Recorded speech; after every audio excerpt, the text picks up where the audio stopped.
రామలక్ష్మి చాలా చిరాగ్గా ఇంటికి వస్తుంది. ఇక ఇంటికి వచ్చేసరికి ఆద్య సోఫాలో కూర్చొని తన తండ్రి గురించి ఆలోచిస్తూ ఉంటుంది. ఇక అప్పుడు రామలక్ష్మి, ఆద్య, ఆ కోచ్ మళ్ళీ కాలేజ్కి వచ్చాడు, ఎలాగైనా సరే నేను హాకీ ఆడాలని చెప్పి నాకు వార్నింగ్లు ఇస్తున్నాడు అని చెప్పి అలా రామలక్ష్మి ఎంత చెబుతున్నా సరే ఆద్య మాత్రం దేని గురించి ఆలోచిస్తూ ఉండడంతో ఇక అప్పుడు రామలక్ష్మి, ఆద్య ఆద్య ఏం చేస్తున్నావే, ఏం ఆలోచిస్తున్నావు అని చెప్పి అలా ఆద్యని పిలుస్తూ ఉంటే ఇక అప్పుడు ఆద్య, ఏం లేదు రామలక్ష్మి, నా మూడ్ బాగోలేదు, నేను తర్వాత మాట్లాడతాను అని చెప్పి ఇక గదిలోకి వెళ్ళిన తర్వాత కిషోర్ గురించి ఆలోచిస్తూ, చారు ఇంత పని చేస్తుందని నేను అస్సలు ఊహించలేదు, మా అన్నకు ఇప్పుడు ఎలా ఉందో ఏంటో అని చెప్పి ఎలాగైనా సరే చారు నుండి నాన్నని కాపాడుకోవాలి, నన్ను చంపడానికే చారు వెనకాలేదు, అటువంటిది నాన్నను ఏమైనా చేయొచ్చు, అసలే నేను మామ్ని పోగొట్టుకొని ఎంతగానో బాధపడిపోతున్నాను, ఇప్పుడు నాన్నను కూడా కోల్పోతే నేను అనాథనవుతాను అని చెప్పి ఆద్య ఎంతగానో ఏడుస్తూ ఉంటుంది. మరోవైపు చారు సంతోషంగా రూమ్లో కూర్చొని తనకిష్టమైనవన్నీ కూడా తింటూ ఉంటే శ్రీను గదిలోకి వచ్చి చారుని చూసి షాక్ అవుతాడు. ఇదేంటి, చారు ఇంకా ఇక్కడే ఉంది, ఆద్య వెళ్ళి మామయ్యకి చారు గురించి నిజం చెబితే ఈ పాటికి మామయ్య చారుని ఇంట్లో నుండి గెంటేసి ఉంటాడని అనుకున్నాను, కానీ నేను ఇక్కడికి వచ్చి చూస్తే ఇక్కడ జరిగింది వేరు, అసలు ఏం జరుగుతుందా అని చెప్పి శ్రీను ఆద్య దగ్గరికి వెళ్తాడు. ఇక అప్పుడు ఆద్య బయట అలా నిలబడి ఏదో ఆలోచిస్తూ ఉంటుంది. నిన్ను మంటల్లోకి తోసింది చారునే కదా, మరి ఇంకా నువ్వెందుకు ఆ విషయాన్ని మామయ్యకి చెప్పలేదని శ్రీను అంటూ ఉంటాడు. ఇక దాంతో ఆద్య, నువ్వు ఇంట్లో నిజం చెబితే మీ నాన్నను చంపేస్తానంటూ చారు బెదిరించిన విషయాన్ని గుర్తు చేసుకుంటుంది.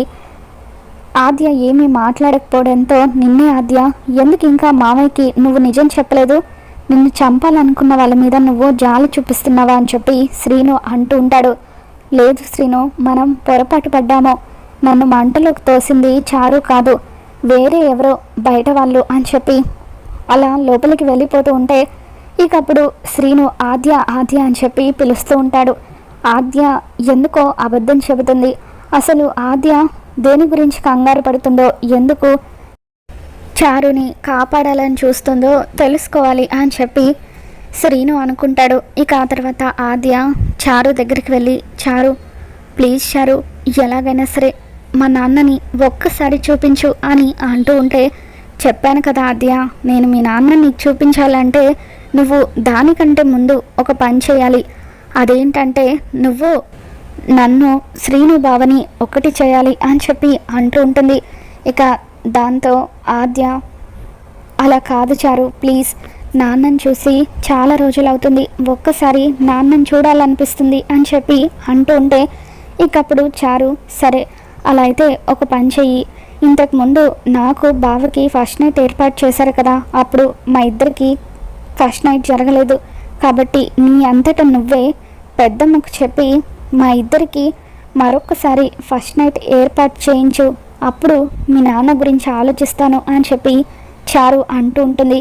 ఇక దాంతో ఆద్య చేసేదేం లేక జానకి దగ్గరికి వెళ్ళి, పెద్దమ్మ, శ్రీనుకి చారుకి పెళ్ళి జరిగింది కానీ వాళ్ళిద్దరూ ఇంకా ఒకటవ్వలేదు, కాబట్టి వాళ్ళిద్దరికీ త్వరగా కార్యం ఏర్పాటు చేస్తే బాగుంటుంది కదా పెద్దమ్మ అని చెప్పి అంటూ ఉంటే, ఏంటి ఆద్య నువ్వేనా ఇలా మాట్లాడేది, శ్రీను చారు మెడలో తాళి కట్టాడనే కానీ శ్రీను మనసులో ఇంకా నువ్వే ఉన్నావు, అటువంటిది శ్రీను చారుకి దగ్గర అవుతాడని నువ్వెలా అనుకుంటున్నావమ్మా అని చెప్పి అంటూ ఉంటే, పెద్దమ్మ ఏ పరిస్థితుల్లో పెళ్లి జరిగినా కూడా వాళ్ళిద్దరూ ఇప్పుడు భార్యాభర్తలు, చారు ఇప్పుడు శ్రీనుకి భార్య, అందుకే వాళ్ళిద్దరూ ఒకటవ్వాలని నేను కోరుకుంటున్నాను అని చెప్పి అలా ఆద్య అనడంతో ఇక అప్పుడే అక్కడికి వచ్చిన పద్మ, ఇన్నాళ్లకు ఆద్య కరెక్ట్గా ఆలోచించింది, అవును వదిన, నిజానికి నేను ఈ విషయం గురించి మిమ్మల్ని అడగాలనుకుంటున్నాను, నేను ఆల్రెడీ పంతులు గారిని కనుక్కున్నాను, రేపే మంచి ముహూర్తం అట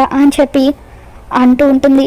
ఇక దాంతో జానకి, సరే నేను ఒకసారి మీ అన్నయ్యతో కూడా మాట్లాడి రేపు ముహూర్తానికి ఏర్పాటు చేస్తాను అని చెప్పి ఇక అలా ఆద్యని బాధగా చూస్తూ ఉంటుంది. ఆద్య ఏడుస్తూ తన గదిలోకి వెళ్ళిపోతుంది. ఇక ఇదంతా చూస్తున్న శ్రీను ఒక్కసారిగా షాక్ అవుతూ ఉంటాడు.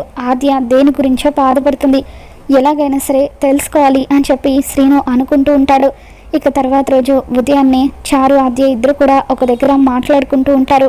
వెరీ గుడ్ ఆద్య, నేను చెప్పినట్టుగానే భావని నన్ను ఒకటి చేయడానికి మా ఇద్దరికి కార్యాన్ని ఏర్పాటు చేసావని చెప్పి అంటూ ఉంటే, ప్లీజ్ చారు ఇప్పటికైనా మా నాన్నను ఒకసారి చూపించు అని ఆద్య బతిమలాడుతూ ఉంటుంది. తొందర ఎందుకు ఆద్య, కార్యం జరిగిపోనివ్వు, ఆ తర్వాత మీ నాన్నని చూపిస్తానులే. మీ నాన్న ప్రస్తుతానికైతే నా దగ్గర సేఫ్గా కోమాలో ఉన్నాడు అని చెప్పి అలా చారు అంటూ ఉంటే, కనీసం వీడియో కాల్లో అయినా నాన్నని చూపించని ఆద్య బతిమలాడుతూ ఉంటుంది. ఇక అప్పుడు కిషోర్ని వీడియో కాల్ ద్వారా చారు చూపిస్తూ ఉంటే అప్పుడు ఆద్య నాన్న నాన్న అని చెప్పి ఏడుస్తూ ఉంటుంది. ఇక ఇదంతా కూడా శ్రీను చూసేస్తాడు. వాళ్ళిద్దరు మాటలు విని ఒక్కసారిగా షాక్ అవుతూ, అంటే చారు ఆద్యని బ్లాక్మెయిల్ చేస్తుందన్నమాట అని చెప్పి ఇక అలా పరిగెత్తుకుంటూ వచ్చి చారు చెంప పగలగొడతాడు. ఆద్యని బ్లాక్మెయిల్ చేసి బలవంతంగా నన్ను సొంతం చేసుకోవాలనుకుంటున్నావు కదా, అది ఎప్పటికీ జరగదు. ఇప్పుడే నీ నిజస్వరూపాన్ని మామయ్య ముందు బయట పెడతాను పద అని చెప్పి చారుని రఘురాం దగ్గరికి లాక్కెళ్తూ ఉంటాడు. మరోవైపు రామలక్ష్మి కాలేజ్కి వెళ్తుంది. ఇక కాలేజ్కి వెళ్ళిన తర్వాత ఆ రోజు కాలేజ్ బంద్ అని తెలియడంతో ఇక అలా కాలేజ్లో రామలక్ష్మి ఒంటరిగా ఉండిపోతుంది. అంతా కూడా అక్కడి నుండి వెళ్ళిపోతూ ఉంటారు. రామలక్ష్మి కాలేజ్లో ఒంటరిగా ఉందన్న విషయం తెలుసుకున్న శౌర్య ఎలాగైనా సరే తనని ఇంటి దగ్గర డ్రాప్ చేయాలని చెప్పి, పద రామలక్ష్మి వెళ్దాం, స్టూడెంట్స్ అందరూ వెళ్ళిపోయారు, ఈరోజు కాలేజ్ లేదు అని చెప్పి అంటూ ఉంటే, గతంలో శౌర్య తనని బలవంతం చేయబోయాడని అపార్థం చేసుకున్న రామలక్ష్మి అదంతా కూడా గుర్తు చేసుకుని ఏం అవసరం లేదు అని చెప్పి భయపడుతూ అక్కడి నుండి దూరంగా పారిపోతూ ఉంటుంది. ఆగు రామలక్ష్మి, నేను చెప్పేది విను, నిన్ను సేఫ్గా ఇంటి దగ్గర డ్రాప్ చేస్తాను అని చెప్పి అలా శౌర్య చాలా దూరం రామలక్ష్మి వెనకాల పరిగెడుతూ ఉంటాడు. రామలక్ష్మి శౌర్యకు భయపడి కాలేజ్లో ఉన్న ఒక రూమ్లో దాక్కుంటుంది. వెంటనే ప్రశాంత్కి ఫోన్ చేస్తుంది. నేను కాలేజ్లో ఒంటరిగా ఉన్నాను, త్వరగా రా ప్రశాంత్ అని చెప్పి రామలక్ష్మి ఫోన్ చేయగానే ప్రశాంత్ కాలేజ్కి వస్తాడు. ఇక అలా ప్రశాంత్ చాలా హ్యాపీగా ఫీల్ అవుతూ ఉంటాడు. మొత్తానికి ఆ శౌర్య గారిని చెడ్డవాళ్ళలాగా చూపించడం వల్ల రామలక్ష్మికి నా మీద ప్రేమ మొదలైంది. ఎప్పుడు నాకు ఫోన్ చేయని రామలక్ష్మి ఈరోజు తనంతటా తానే ఫోన్ చేసి నన్ను కాలేజ్కి రమ్మని చెప్పి పికప్ చేసుకోమని చెప్పింది అంటూ ఆనందంతో ఇక ప్రశాంత్ గంతులు వేసుకుంటూ కాలేజ్కి వస్తాడు. అక్కడికి వచ్చాక శౌర్య ఒక దగ్గర నిలబడి ఉంటాడు.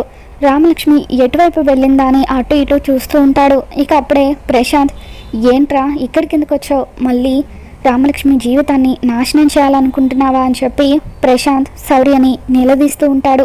ఏం మాట్లాడుతున్నారా నువ్వు, నేను రామలక్ష్మి జీవితాన్ని నాశనం చేయడం ఏంటి అని అంటూ ఉంటే, తను అలాగే అనుకుంటుంది కదా, నిజానికి ఆ రోజు గుడిలో మత్తు మందు కలిపింది నేను, రామలక్ష్మిని బలవంతం చేయాలనుకుంది నేను, కానీ తను కళ్ళు తెరిచేసరికి ఎదురుగా నువ్వు ఉండడం వల్ల నువ్వే తనని రేప్ చేయబోయేవని రామలక్ష్మి అపార్థం చేసుకుంది.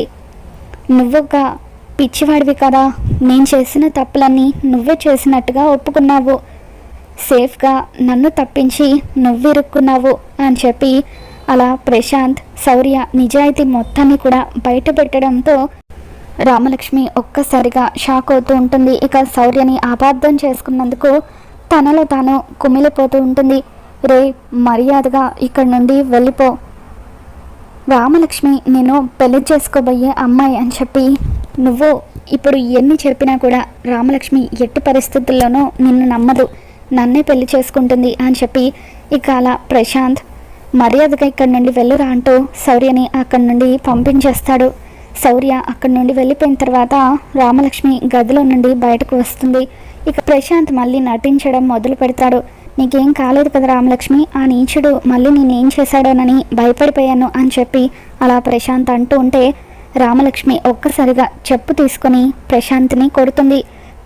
ఇక ఆ తర్వాత నీ వల్ల దేవుళ్ళలాంటి శౌర్య సార్ని నేను అపార్థం చేసుకున్నాను, నీచుడా, ఎవరైనా పెళ్లి చేసుకోబోయే అమ్మాయిని ఇలా రేప్ చేయాలనుకుంటారా, నీది ఇదేం బుద్ధి, ఇప్పుడే మా నాన్నకు నీ గురించి చెప్పానంటే నిన్ను చంపేస్తాడు అని చెప్పి ఇక అలా రామలక్ష్మి రఘురామ్కి ఈ విషయాలన్నీ చెప్పడానికి ఆవేశంగా బయలుదేరి వెళ్తూ ఉంటే ఇక అప్పుడు ప్రశాంత్ బలవంతంగా రామలక్ష్మి చెయ్యి పట్టుకొని ఎక్కడికి వెళ్తున్నావో, నీకు ఏదో ఒక రోజు నిజం తెలిస్తే నువ్వు ఇలాగే నా గురించి నిజాన్ని బయట పెడతావని నాకు తెలుసు. అందుకే నా జాగ్రత్తల్లో నేనున్నాను. జేబులో తాళి పెట్టుకొని తిరుగుతున్నాను. ఇప్పుడే నీ మెడలో తాళి కట్టేస్తాను. ఒక్కసారి మన ఇద్దరికి పెళ్లి జరిగితే అప్పుడు నువ్వే చచ్చినట్టు నా కాళ్ళ దగ్గర పడుంటావని చెప్పి బలవంతంగా రామలక్ష్మి మెడలో ప్రశాంత్ తాళి కట్టబోతూ ఉంటాడు. అప్పుడే అక్కడికి వచ్చిన శౌర్య ప్రశాంత్ని కొడతాడు. ఏంట్రా, ఎందుకు ఇలా రామలక్ష్మిని ఇబ్బంది పెడుతున్నావని చెప్పి శౌర్య అంటూ ఉంటే, మధ్యలో నీకెందుకురా అని చెప్పి అలా ప్రశాంత్ శౌర్య ఇద్దరు కూడా గొడవ పడుతూ ఉంటారు. ఇకప్పుడు రామలక్ష్మి, నన్ను క్షమించండి సార్, నిజాలేంటో తెలియక నేను మిమ్మల్ని అపార్థం చేసుకున్నాను, ఎన్నో మాటలు అన్నాను అని చెప్పి అంటూ ఉంటుంది. ఇక అలా శౌర్య రామలక్ష్మి మధ్య అపార్థాలు తొలగిపోతాయి. ఇక ఆ తర్వాత రామలక్ష్మి శౌర్య కాళ్ళు పట్టుకొని, నన్ను క్షమించండి సార్ అని చెప్పి, నేను తొందరపడ్డాను అంటూ, నేను చేసిన తప్పుకి ఒక్కటే ప్రాయశ్చిత్తం, అదేంటంటే మీతో తాళి కట్టించుకోవడం అని చెప్పి ఇక అలా ప్రశాంత్ తీసుకొచ్చిన తాళిని శౌర్య చేతిలో పెడుతూ, ప్లీజ్ సార్, ఈ క్షణమే నా మెడలో తాళి కట్టండి అని చెప్పి అలా రామలక్ష్మి అంటూ ఉంటుంది. మరి రాబోతున్న ఎపిసోడ్లో ఏం జరగబోతుందో మళ్ళీ మన ఛానల్లో తెలుసుకుందాం. ఇక్కడ ఈ వీడియో నచ్చినట్లయితే తప్పకుండా లైక్ చేయండి.